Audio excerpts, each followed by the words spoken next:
Hi everybody, this is Laura Perry, also known as the Minoan Lady, and I am delighted to tell you that it is tail weaving story time once again. This one is for Raina. Today I'm reading from my newest novel, Leap, a Love Story. This is a gay historical romance set in Minoan, Crete, in the city of Phaistos. Our main character is Adelphos. He is the cattle master who is in charge of the herds of cattle and especially the bulls that are used for the bull leaping. And there are bull leapers involved, obviously. And so I'm going to read to you from partway into the book, chapter 13. And at this point, Adelphos has already discovered that his heart is aflutter for one of the bull leapers. The bull leapers have experienced a disaster which has required several of them to seek new housing, temporary housing. And so 4 of them are staying in the cattle master's house with Adelphos and his housekeeper. So that's the background. That's all I'm going to tell you for this. Oh, and Curly is Adelphos's dog, in case you want some clarification, because he shows up in here too. Okay, so this is chapter 13 of Leap, a Love Story. Don't do it again, Adelphos. Helene was standing in his bedroom doorway several days later, her hands perched on her hips, peering at him through narrowed eyes. Do what? He said. He finished washing his face and tossed the cloth down on the small table next to the water basin. I only just got up. I haven't had time to do anything yet, much less do it again. Don't slip out of the house without breakfast. I'll come back for the midday meal like I usually do, he said, shaking out his tunic. I'm not starving, he continued, patting his bare abdomen where the curves of muscle were hidden beneath a slim layer of soft flesh. I'm not worried about how much you're eating. You're being a bad host. Do you want news of your lack of hospitality to go around? Lack of... He shook his head, then pulled his tunic on, smoothing it down and fastening his belt in place. I invited 4 leapers to stay in my house for as long as they need to. Do you count that as lack of hospitality? You know perfectly well what I mean. Sneaking out before breakfast every morning, taking your dinner at the tavern every night. Of course you'll come home for the midday meal. They're gone then at the practice ring. She pressed her lips together, her brow furrowed. I don't know what's gotten into you that you would behave like this, but I expect it to stop immediately. You're a better man than this. Please act like it. She turned and went down the stairs, leaving him standing there feeling like a chastened child. Yes, she was old enough to be his mother. His actual mother hadn't said anything, though, hadn't mentioned the implications of his turning up at the tavern every night for dinner. He was certain, all of a sudden, that she had noticed and had opinions about his behavior. She and Helene were cut from the same cloth in some regards. Without bothering to close the door behind her, he dropped back down on the bed and leaned over, clutching his head in his hands. When he was a child, he had believed that people got increasingly better at doing things as they got older. Skills improved, he had thought, the more you performed a task or practiced an act. And that much was true of his abilities as a cattle tender and then cattle master. That much was clearly not true of his abilities as a host, a lover, an ordinary human being. One loss, one profound loss, had rendered him fragile, like a calf whose mother has died and who refuses to suckle from another cow.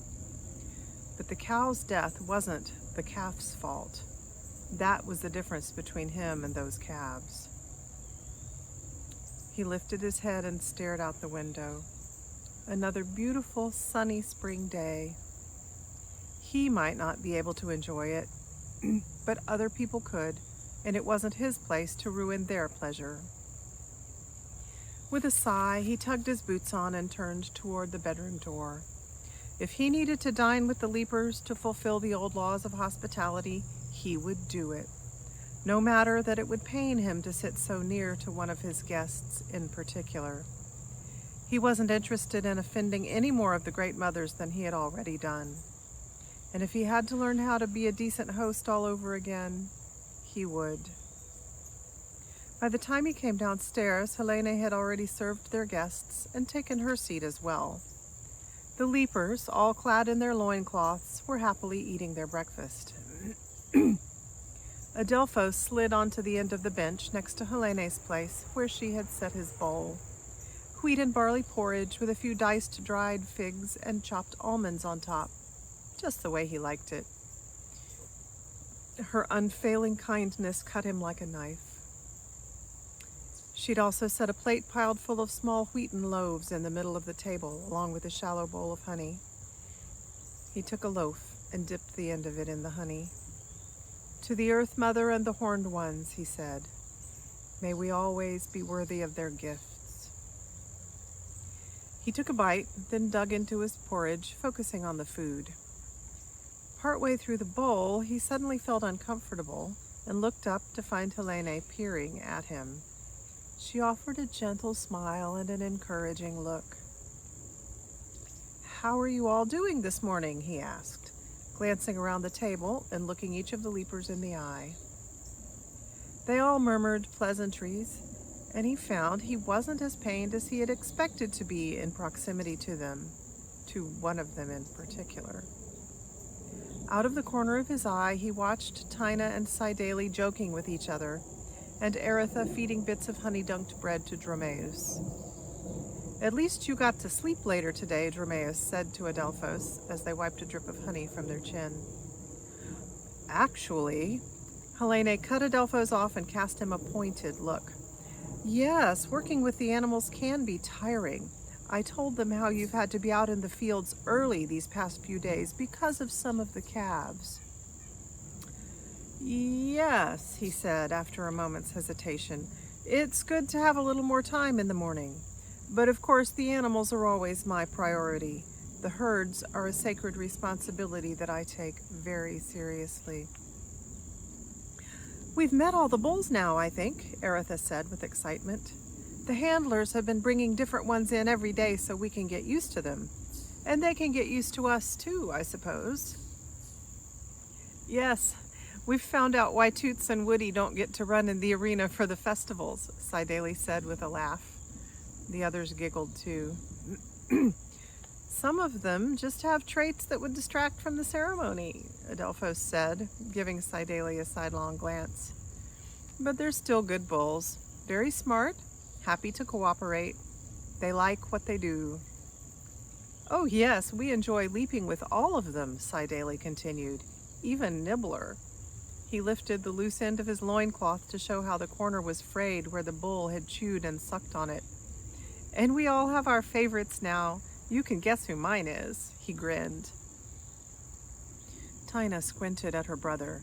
"Did you borrow my eyeliner without asking?" "Maybe," he said, smirking. She sucked him gently in the shoulder. "Then I get to wear your amethyst necklace after we're done today." He rolled his eyes. "All right," he said with a huff. "I'm glad my brother didn't want to be a leaper," Eritha said. "I don't think we'd get along half as well as you two do if we had to spend all our time together." "Who says we get along?" Tina said, snatching the remains of a honey-soaked barley loaf from her brother's bowl and gobbling it up before he could take it back from her. He pretended to be angry with her while fighting back laughter. Adelphos couldn't help but smile. He and Alyssa had a similar relationship at that age, though it had been hats and belts rather than eyeliner and necklaces that they had fought over.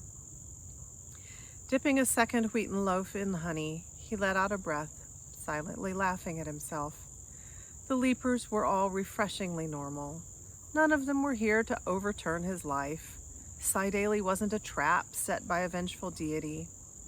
These talented athletes just needed a place to stay until their new house was ready, nothing more.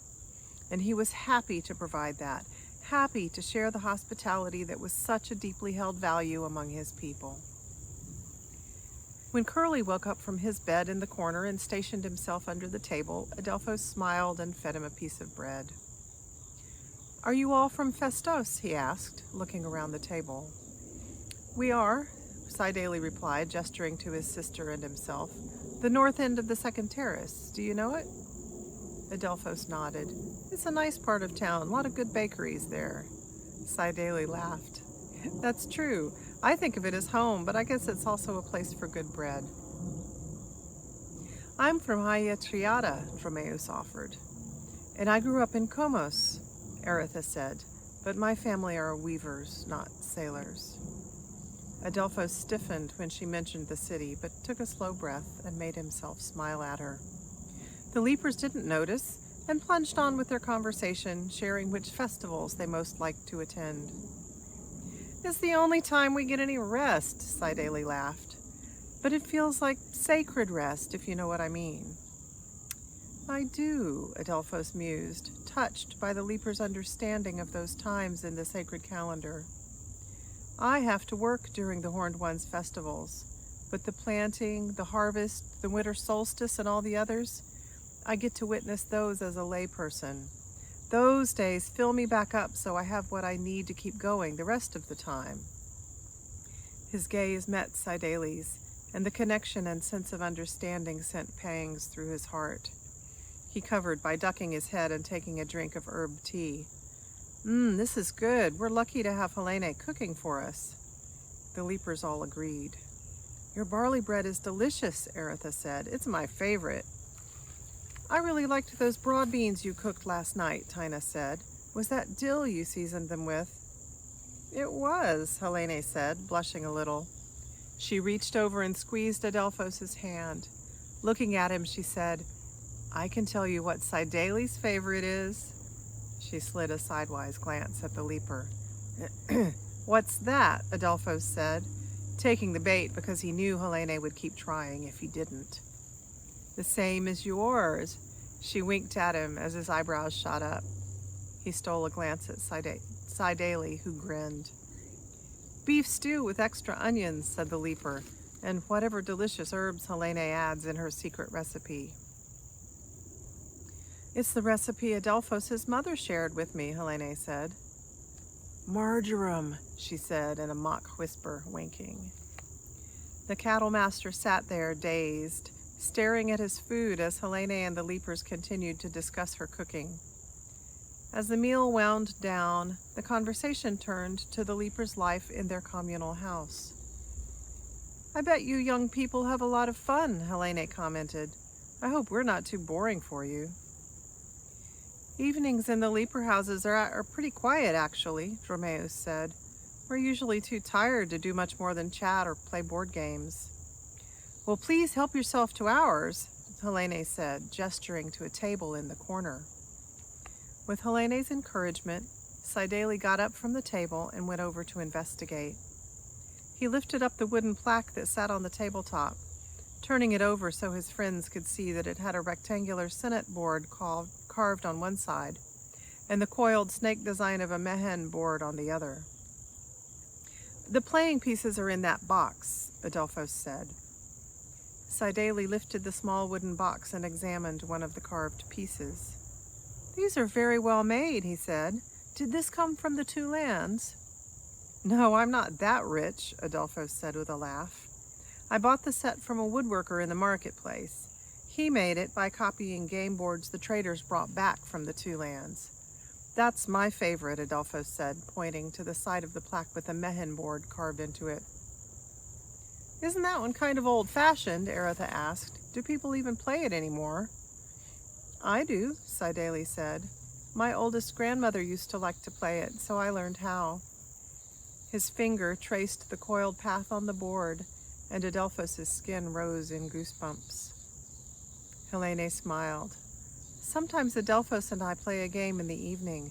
Please feel free to use the game set whenever you like." "We'd better go get ready," Dromeus said, rising from a table.